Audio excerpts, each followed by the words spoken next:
Fala galera, como vocês estão? Espero que vocês estejam bem. Hoje nós estamos aqui para mais um vídeo das parábolas. Parábolas de Lucas 15. Nós falamos já sobre a parábola da ovelha perdida, da dracma perdida e agora sobre a parábola do filho pródigo. A parábola do filho pródigo é uma parábola bem extensa, então acho que vai dar um vídeo um pouco mais longo, mas vamos lá que vai ser uma benção, em nome de Jesus. Então bora fazer a leitura do texto. Primeiro eu vou ler do versículo 11 ao versículo 24, para a gente ir tratando cada versículo. Depois nós lemos do 25 em diante, porque do 25 em diante é quando o filho mais velho, ele percebe a volta do filho mais novo e fica bem assim. Mas bora lá então. Então abra sua Bíblia, open your Bible please, e vamos ler. Continuou.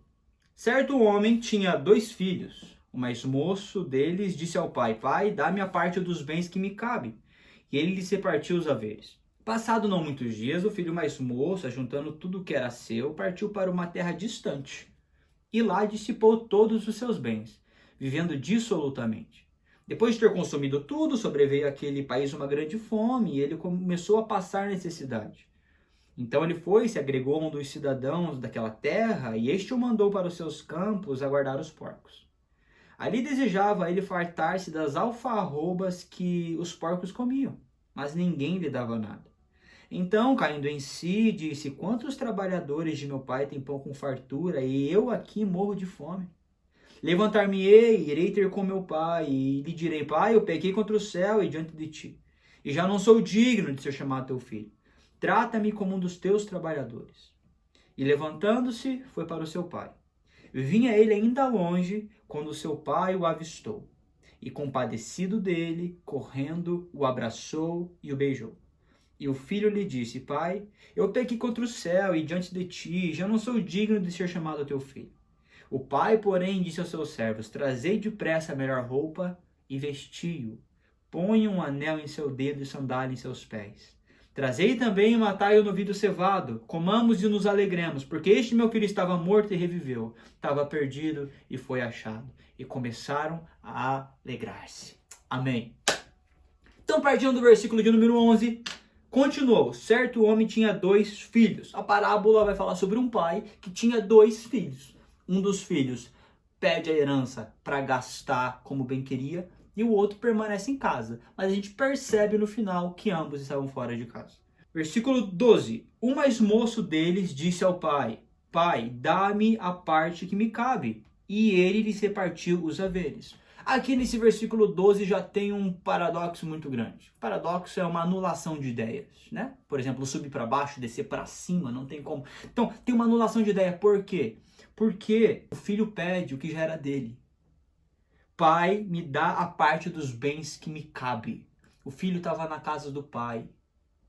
Tanto que no final da parábola você vai perceber que o pai diz para o irmão mais velho: tudo que eu tenho é teu. Tudo que o filho mais novo queria, ele já tinha.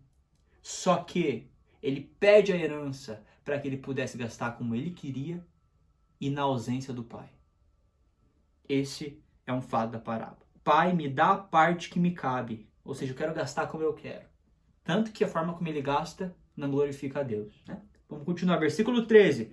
Passando não muitos dias, o filho mais moço, ajuntando tudo que era seu, que já era dele. Nós temos uma ideia errada de que quando estamos com o pai, na casa do pai, onde há pão com fartura, o pai está nos retendo alguma coisa, ele está impedindo que algo bom chegue a nós. Gálatas 4 diz que há uma herança que é somente dada para os filhos mais velhos. Então, enquanto não crescemos, não usufruímos de alguma coisa.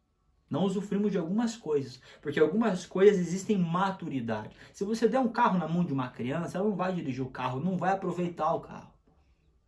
Então há coisas que só chegam quando crescemos. Isso é um fato. Mas o filho estava na casa do pai e tinha tudo. Ele tinha fartura, ele com certeza tinha o dinheiro que ele precisava. Ele podia se alegrar com os amigos quando ele quisesse, mas ele não enxergava isso. Versículo 3. Passando muitos dias, o filho mais moço, juntando tudo que era seu, partiu para uma terra distante. E lá dissipou todos os seus bens, vivendo dissolutamente, de uma forma pródiga, de uma forma errada, de uma forma tola, de uma forma sem juízo. Ou seja, Fora da casa do Pai, a provisão acaba. E quando acaba, o que nós fazemos quando a provisão acaba? Essa é a pergunta. Versículo 14. Depois de ter consumido tudo, acabou os bens, né? Acabou que ele tinha pegado a casa do pai. Sobreveio àquele país uma grande fome e ele começou a passar necessidade. Simples. Fora da casa do pai, passaremos necessidade. Fora da presença de Deus, passaremos necessidade. Fora de onde nós deveríamos estar, passaremos necessidade. Porque é só na presença de Jesus que há a plenitude e a abundância. A palavra diz isso, né? Que em sua presença há alegria perpétua. Há banquete na presença do Senhor. Então não adianta, não compensa. Nós não damos conta de viver fora da presença. Versículo 15. Então ele foi e se agregou a um dos cidadãos daquela terra. Foi pedir um trampo, um bico, um trabalho para uma pessoa daquela terra, que não era o pai. E este o mandou para os seus campos a guardar os porcos. Nós precisamos entender que quando a Bíblia fala de porco e judeus, para os judeus os porcos eram impuros. Então quando a palavra diz que ele foi mandado a cuidar de porcos, você pode imaginar a extrema miséria, a extrema pobreza que o filho estava, a situação que o filho estava por negligenciar a presença do pai. Porque porcos, no quesito judaico, eram animais impuros. Tanto que o judeu não comia carne de porco. E não come até hoje os judeus, não comem carne de porco. Né? Esses judeus que seguem de forma zelosa a Torá. Né? 16 então. Ali desejava ele fartar-se das alfarrobas que os porcos comiam, mas ninguém lhe dava nada. Então os porcos comiam aqueles restos de alimento, aqueles alimentos já se decompondo, o que porco come, e ele ansiava comer aquilo, pela falta de comida que ele tinha, pela falta de provisão que ele tinha. Mas ninguém lhe dava nada. Fora da casa do pai você não vai ter fartura e você não vai ter o que você precisa suprido fora da presença. Até aqui o texto está nos mostrando as consequências da escolha do filho. A consequência de querer gastar a herança fora da presença do pai. Versículo 17. Então, caindo em si, disse: quantos trabalhadores de meu pai têm pão com fartura, e eu aqui morro de fome? Então ele chegou no momento que, caraca, realmente, os trabalhadores do meu pai têm comida, e eu aqui estou morrendo de fome. Sabe o que eu vou fazer? Acho que eu vou voltar, eu vou pedir para trabalhar para o meu pai. Olha onde está a cabeça do filho pródigo. Olha onde está a cabeça dele. Totalmente invertido, totalmente louco. Tolo demais. Por quê? Versículo 18. Olha o que ele diz. Levantar-me-ei e irei ter com o meu pai. E lhe direi: pai, eu pequei contra o céu diante de ti. Ok, beleza. Eu vou até ele e vou me confessar. É o versículo 19. Levantar-me-ei e irei ter com o meu pai. Eu pequei contra o céu e diante de ti. Versículo 19. Eu já não sou digno de ser chamado teu filho. Me trata como um de seus trabalhadores. O versículo 19 é totalmente... não tem lógica, não tem nexo. Porque a dignidade do filho diante do pai estava baseada no que ele fazia e no que ele podia fazer. A dignidade do filho pródigo estava no quanto ele podia ser bom e moral, e não na posição que ele tinha. O filho pródigo era filho dentro ou fora de casa, mas ele não enxergava isso. A dignidade dele estava em seu desempenho.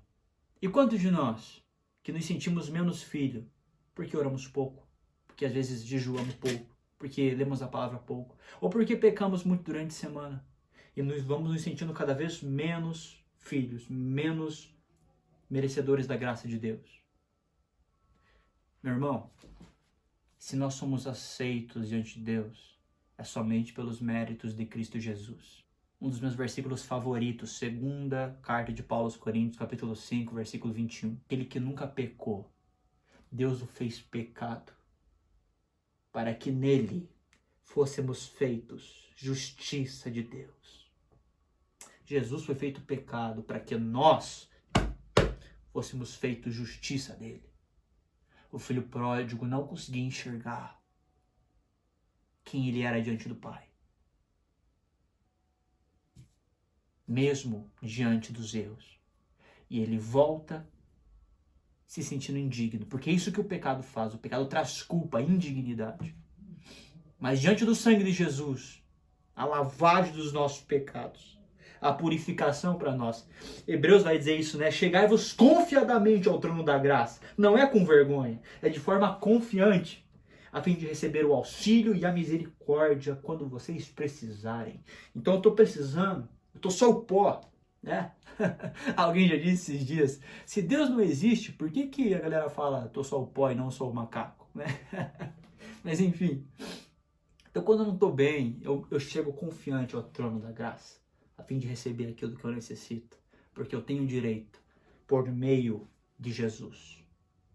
Jesus é quem faz a mediação entre Deus e os homens. Jesus Cristo, o justo. Amém? Versículo 20. E levantando-se, foi para o seu pai. Vinha ele ainda longe, quando seu pai o avistou e, compadecido dele, correndo, o abraçou e o beijou.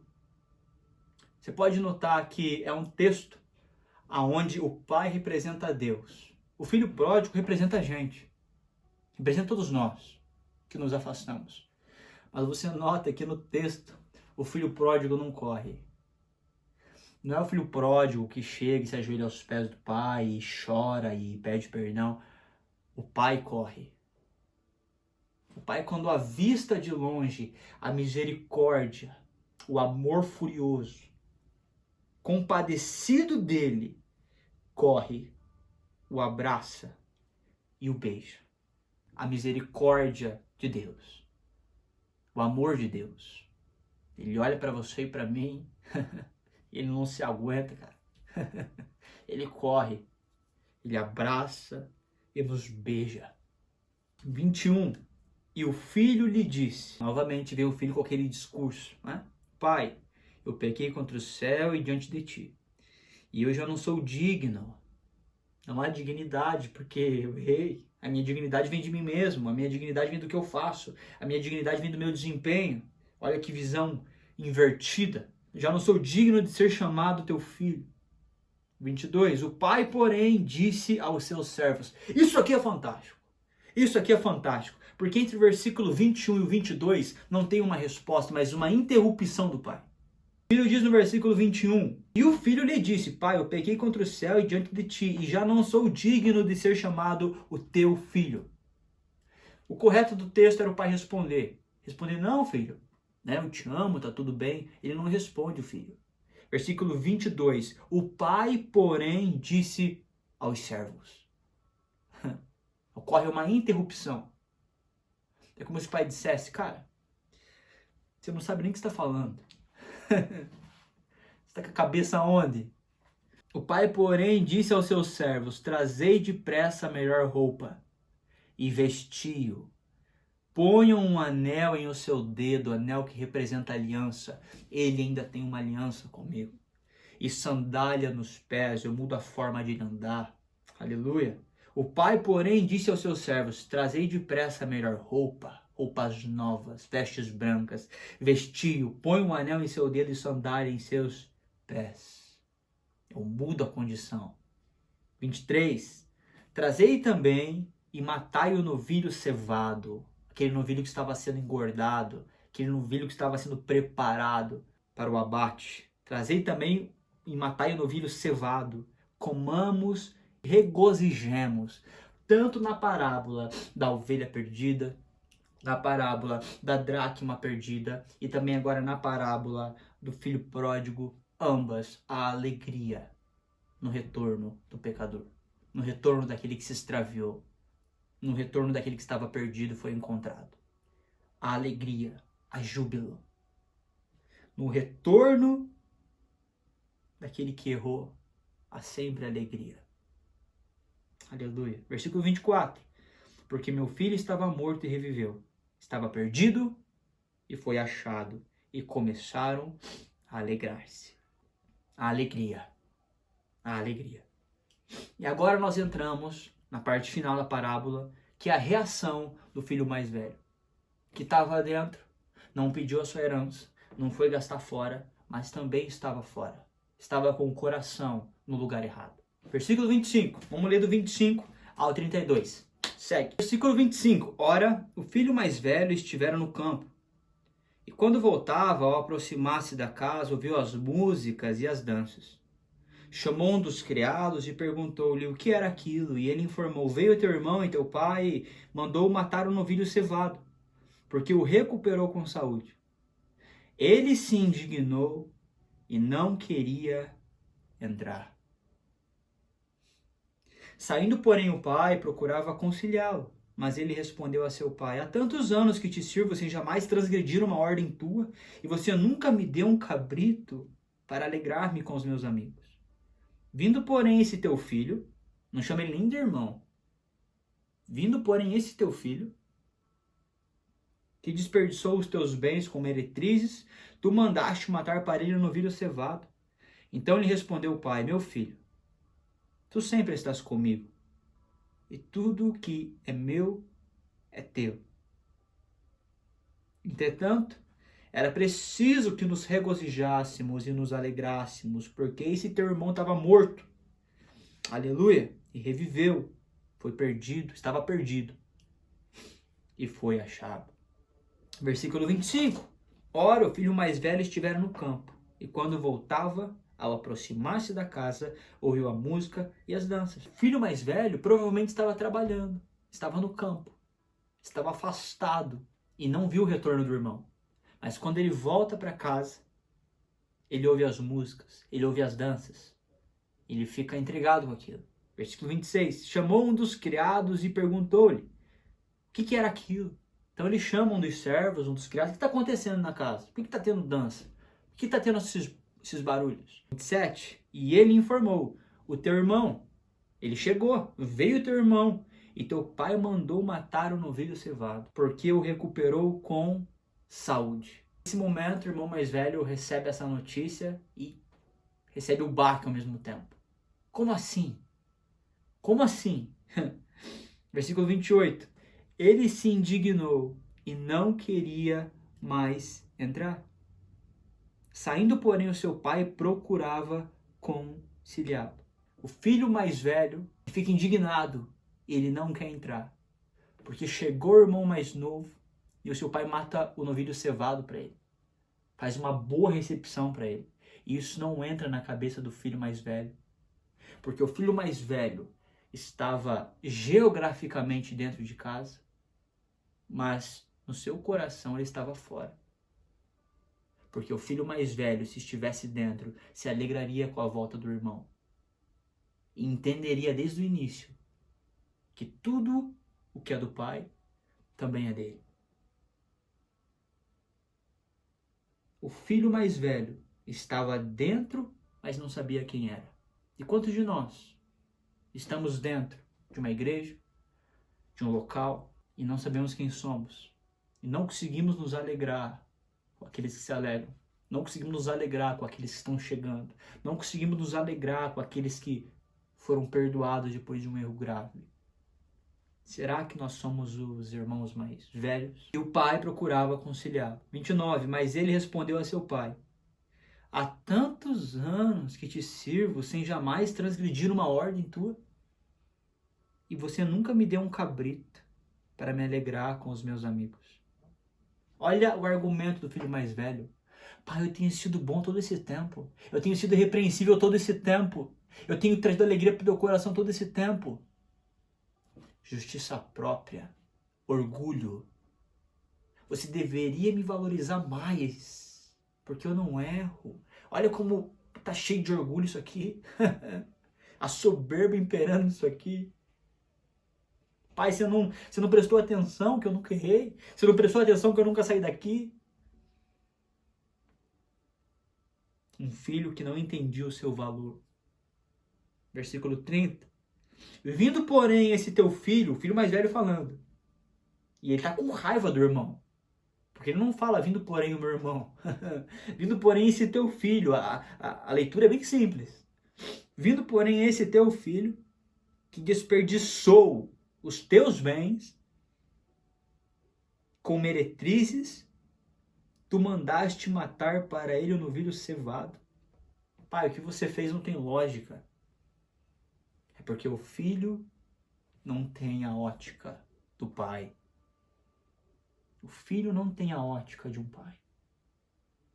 O coração de um pai. 31. Então lhe respondeu o pai: meu filho, e eu imagino essa resposta de uma forma tão serena, tão carregada de amor, tão carregada de compaixão, tão carregada de reconciliação. Então lhe respondeu o pai: meu filho, tu sempre estás comigo. Eu quero que você saiba que tudo que é meu é teu. Você está vendo todo o reino aqui? Você está vendo o novilho cevado? Você está vendo teu irmão chegando nessa festa? Você pode usufruir disso aqui quando você quiser. Tudo isso é teu. Aí o versículo 32, ele encerra a parábola, o pai dizendo e explicando o porquê daquilo. Entretanto, era preciso, era necessário que houvesse regozijo e alegria. Por quê? Porque o teu irmão estava morto e voltou à vida. Estava perdido e foi achado. E nós entendemos um princípio neste último versículo da última parábola de Lucas, capítulo 15, que no retorno de todo pecador é indispensável a presença da alegria. É indispensável a presença do júbilo, porque ele estava morto e agora está vivo. Estava perdido e foi achado. Tanto a ovelha quanto a dracma, quando o filho pródigo, têm as mesmas coisas em comum. Estavam perdidos, foram achados. E ao serem achados, ao serem encontrados, houve amor, houve alegria, houve júbilo, alegria excessiva. Houve um pai que procurou diligentemente a ovelha, uma mãe representada também como pai que varre e cuida da casa, que varreu diligentemente até encontrar a dracma, a moeda grega. E houve um pai que quando o filho volta, ele corre, abraça, beija, coloca novamente uma roupa nova, um anel em seu dedo, uma sandália em seus pés. Faz o melhor novilho para ele. Tudo isso para nos mostrar que se decidirmos voltar, sempre haverá um pastor, uma dona de casa, ou um pai, segundo as parábolas, que estão de braços abertos para nos receber. E quando nos receber, vai nos receber com alegria. Porque nas 3 parábolas, a ovelha era do pastor, a moeda era da mulher, e o filho pródigo tinha um pai. Somos dele. Estamos nas mãos dele. Todos os dias da nossa vida. Deus te abençoe. Espero que essa série tenha te abençoado. Te incentivo a compartilhar, a deixar o seu like, para que outros também possam ser alcançados. E é isso aí, gente. Deus abençoe. Até a próxima. Valeu!